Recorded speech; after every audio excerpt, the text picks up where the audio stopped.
आपने एक बहुत अच्छी वेबसाइट बनाई और वहाँ पे विज़िटर्स भी आ रहे हैं, लेकिन आपके कन्वर्जन नहीं हो रहे हैं। आप चाहे ई-कॉमर्स साइट बनाई है, आपने ब्लॉग बनाया है, एफ़िलिएट साइट बनाई है, कुछ भी बनाया है, लेकिन वहाँ पे आपको कन्वर्जन नहीं मिल रहा है, तो ये वीडियो अब सिर्फ़ आपके लिए है। आज की इस वीडियो में आपको पता लगने वाला है कि किस तरह से आप एक वर्डप्रेस साइट पर पॉपअप बना सकते हैं। पॉपअप की मदद से आप डिफरेंट पेज में डिफरेंट पॉपअप शो कर सकते हैं और अपने ऑफ़र्स के बारे में अपने विजिटर्स को बता सकते हैं। तो देखते हैं कि किस तरह से आप अपनी साइट पे इसको लगा सकते हैं और बहुत ही कस्टम पॉपअप होगा और आप किस तरह के से बड़े मज़े से पॉपअप भी डिज़ाइन कर सकते हैं। अगर आप चाहते हैं देखना तो आप उसको भी देख सकते हैं। सबसे पहले हम पॉपअप बना लेते हैं, उसके बाद ही हम डिज़ाइन करने का पहले हम डिज़ाइन कर लेते हैं, उसके बाद आपको मैं लगाना बताता हूँ। सबसे पहले आपने कैनवा खोल लेना और कैनवा पे जाके आपने एक पॉपअप डिज़ाइन कर लेना है। तो पॉपअप का साइज़ मैं प्रेफर करता हूँ कैनवा पे जाके सीधा एक इंस्टाग्राम पोस्ट वाला जो साइज़ होता है वो ले लूँ। आप कुछ भी ले सकते हैं, आपकी मर्ज़ी। आप वर्टिकल में ले सकते हैं, हॉरिजॉन्टल में ले सकते हैं, आप कुछ भी ले सकते हैं। तो लेकिन मैं इसमें कंफर्टेबल होता हूँ कि जब भी मेरी कोई साइट बनानी होती है जहाँ पे मैं पॉपअप लगाना चाहता हूँ, तो मैं कोशिश करता हूँ कि इस तरह का एक साइज़ लूँ और मेरा बड़े मज़े से काम हो जाता है। तो उसके बाद यहाँ पे एक टेम्पलेट सर्च करता हूँ मैं ऑफ़र का, अगर है कोई तो बढ़िया सा। तो यहाँ पे सारे प्रीमियम हैं, लेकिन मेरे को ये कोई भी अच्छे नहीं लग रहे। तो हम क्या करते हैं, एक डिज़ाइन कर लेते हैं खुद का। तो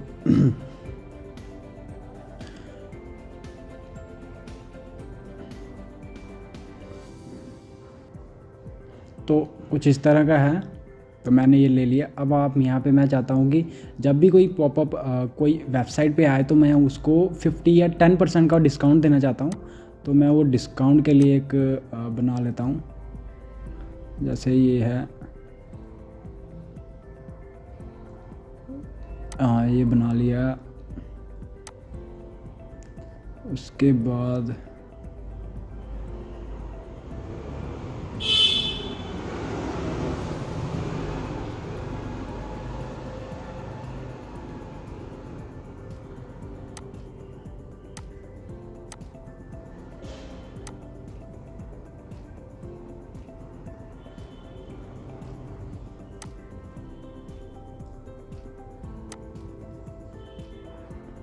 यहाँ से आप इसको टेक्स्ट डाल लीजिए और जैसे यहाँ पे डाल लिया टेक्स्ट, तो 50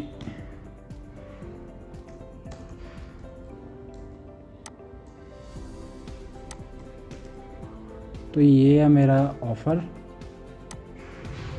तो यहाँ पे मैं डालता हूँ। उसके बाद हम थोड़ा इसको और लाइन स्पेसिंग कम कर लेते हैं।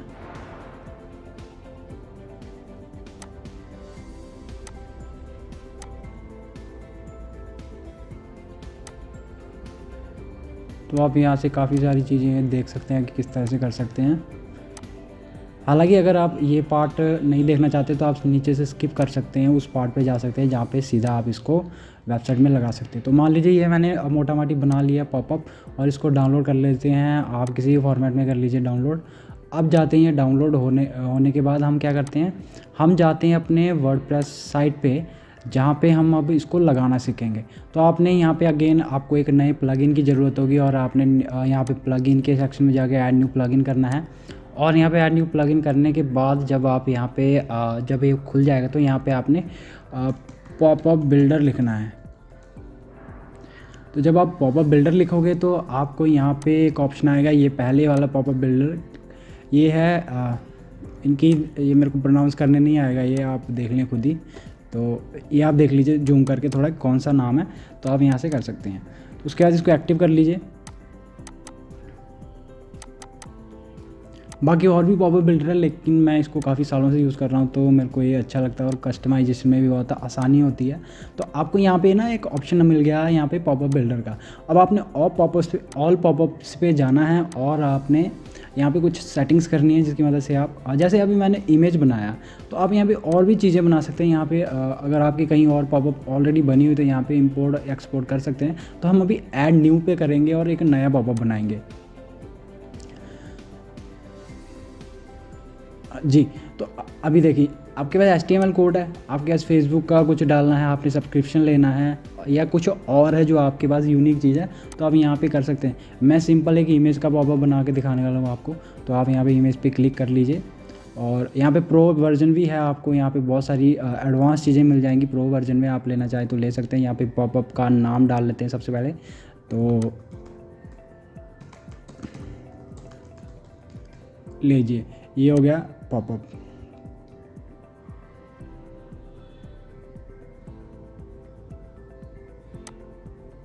तो ये है जी।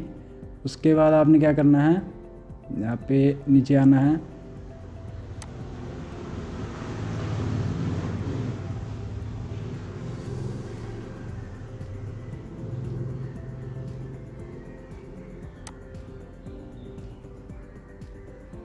यहाँ पे ये देख लीजिए, जो आपने सिंगल अगर आपने 1 सिग्नल का लगाया तो इसको आप ना ही छेड़ें, तो बेहतर है आप इसको पब्लिश कर लीजिए। या आप उसके बाद आपने नीचे आना है और यहाँ पे आपको इमेज का ऑप्शन मिल जाएगा। आप यहाँ पे इमेज ऐड कर लीजिए, जो आपने बनाई थी इमेज वो सीधा ऐड कर लीजिए यहाँ से। जैसे ये इमेज थी हमारी, तो इसको कर लेते हैं। ऐड करने के बाद यहाँ पे आपको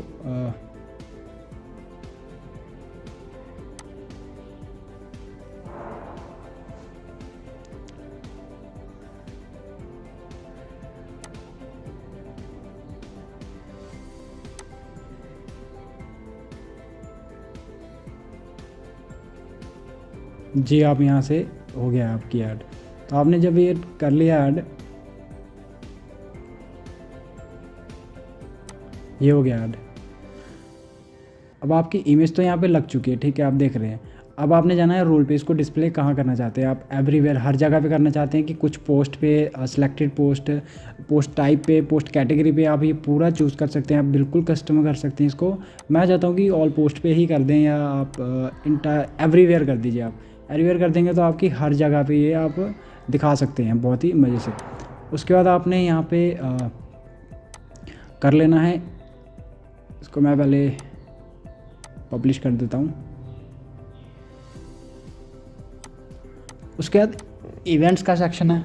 आप यहाँ पे इवेंट के सेक्शन में जाके थोड़ी और चीज़ें ऐड कर सकते हैं। जैसे इवेंट में जाइए आप, तो यहाँ पे लोड, जैसे इवेंट जब ये साइट लोड हो रही है, जैसे कोई ब्राउज़र में आया है, ये पूरी कंप्लीट लोड होगी उस टाइम पे दिखाए, या कोई CSS का क्लास है, या कोई जब क्लिक करता है तब दिखाए। तो हम खुद चाहते हैं कि जब कोई लोड करे तभी दिखाए। डिले आप यानी कि कितनी देर बाद, लोड होने के कितनी देर बाद दिखाए, तो मैं 3 सेकंड डाल देता हूँ, लोड होने के 3 सेकंड बाद दिखाए। तो ये हो गया। अब उसके बाद कंडीशन आ गई जी। कंडीशन देखिए, यहाँ पे आपको कंडीशन दिए नहीं है, फ्री में अभी नहीं है। यहाँ पे इनकी कंडीशन है कि जैसे आप कोई एक पर्टिकुलर सिटी में दिखाना चाहते हैं, कंट्री में दिखाना चाहते हैं, तो अब जियो टारगेटिंग का कंडीशन है, इसको आपको लेना पड़ेगा। और एडवांस टारगेटिंग में आपको बहुत सारी और चीज़ें मिल जाएंगी, उसको भी आपको लेना पड़ेगा। तो कंडीशन वाला ऑप्शन तो फ्री वाले वर्जन में है नहीं। अब आते हैं बिहेवियर पे। तो बिहेवियर वाला इवेंट में आपको क्या है कि जब कॉन्टेंट फॉर्म, जो आपका कॉन्टैक्ट फॉर्म 7 है वो सबमिट हो जाए तब दिखाना चाहते हैं आप, या आप इसको भी रहने दीजिए। अगर आप कुछ कॉन्टैक्ट फॉर्म 7 में कुछ ऐसी चीज़ें मांग रहे हैं, जैसे आपको किसी ने ईमेल या किसी चीज़ के बारे में पता किया, तो आप चाहते हैं कि वो चीज़ सिर्फ उसको दिखे, तो आप उस केस में ये भर सकते हैं। उसके बाद यहाँ पे आपको एक थीम मिल जाएगा, किस तरह का चाहते हैं। यहाँ पे देखिए ये थीम अलग अलग है, तो आप किस तरह का चाहते हैं।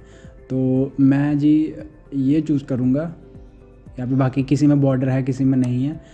उसके बाद ओवरले वाला ऑप्शन अगेन आपको ख़रीदना पड़ेगा। और जेडिंग इंडेक्स को चेंज ना करें। अगर आपको इसके बारे में काफ़ी अच्छा नॉलेज है फिर आपको इसको छेड़ लीजिए।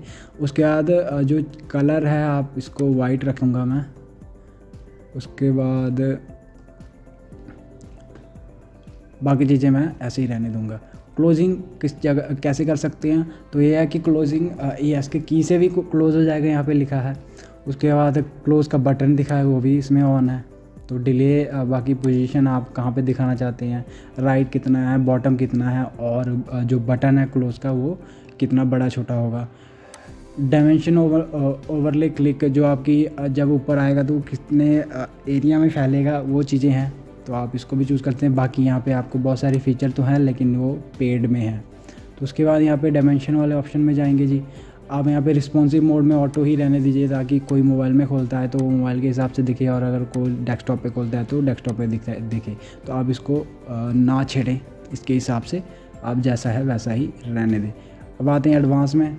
एडवांस में आपको थोड़े अच्छे फंक्शंस मिल जाते हैं। जैसे जब जो आपको ये खुल गया, मान लीजिए ये जब पॉपअप आया, तो आप क्या चाहते हैं वहाँ पे।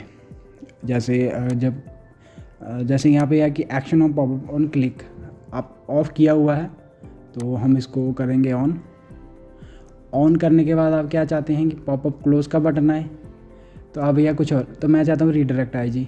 तो रीडायरेक्ट आप कहाँ पे करना चाहते हैं, जैसे मैं चाहता हूँ करना कॉन्टैक्ट पेज पे। तो आप यहाँ पे कॉन्टैक्ट अपने पेज का वेबसाइट जो लिंक है वो डाल सकते हैं, या कोई और अदर साइट में लेके जाना चाहते हैं उसका भी डाल सकते हैं। तो यहाँ पे ओपन इन न्यू टैग कर सकते हैं या उसी में ही खोल सकते हैं।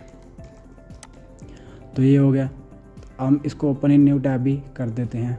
उसके बाद यहाँ पे popup showing limitation, popup opening sound चाहते हैं वो ले सकते हैं, ओपनिंग एनिमेशन ले सकते हैं, पॉपअप क्लोजिंग एनिमेशन ले सकते हैं, पॉपअप लोकेशन, डिसेबल पे स्क्रॉलिंग, एक्सेट्रा एक्सेट्रा। आपके पास काफ़ी सारे ऑप्शन आ जाते हैं जब आप इसमें आते हैं। शेड्यूलिंग का आपके पास अनलॉक का ऑप्शन, यानी कि आपको इसको भी पेड करना पड़ेगा। और फ्लोटिंग बटन आप रहने ही दीजिए, इसको मत कीजिए। स्टैटिक्स आप इसको भी रहने दीजिए। तो ये हो गया पॉपअप आपका बंद। तो इसको कर लेते हैं अपडेट और जाते हैं इसको व्यू पे जाते हैं और यहाँ पे जाके देख लेते हैं किस तरह का ये बन गया है।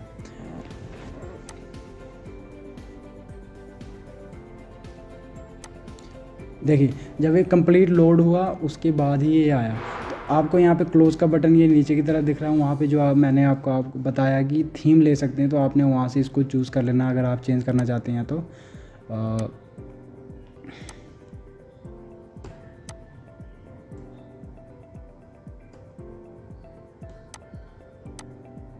डिज़ाइन भी जा गया आपने, जैसे हमने अभी ये किया, फोर्थ ऑप्शन वाला किया है।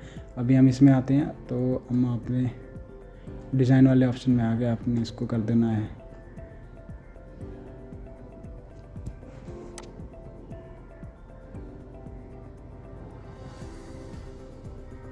वो सेव हो गया। अब इसको थोड़ा कर लेते हैं लोड के बाद कितनी देर बाद होना चाहिए लोड, 1 2 3 पे आ गया। अब ये जी आ गया ऊपर, तो वहाँ पे आप इसको चूज़ कर सकते हैं। तो ये इस तरह से आप पॉपअप बिल्डर बना सकते हैं वर्डप्रेस की वेबसाइट, ब्लॉग या किसी भी चीज़ के लिए। आई होप आपको वीडियो पसंद आई हो और आपको कुछ सीखने को मिला हो। प्लीज़ इस चैनल को सब्सक्राइब कीजिए और वीडियो को लाइक कीजिए। मैं बोलता हूँ आपको अगले वीडियो में, तब तक के लिए गुड बाय।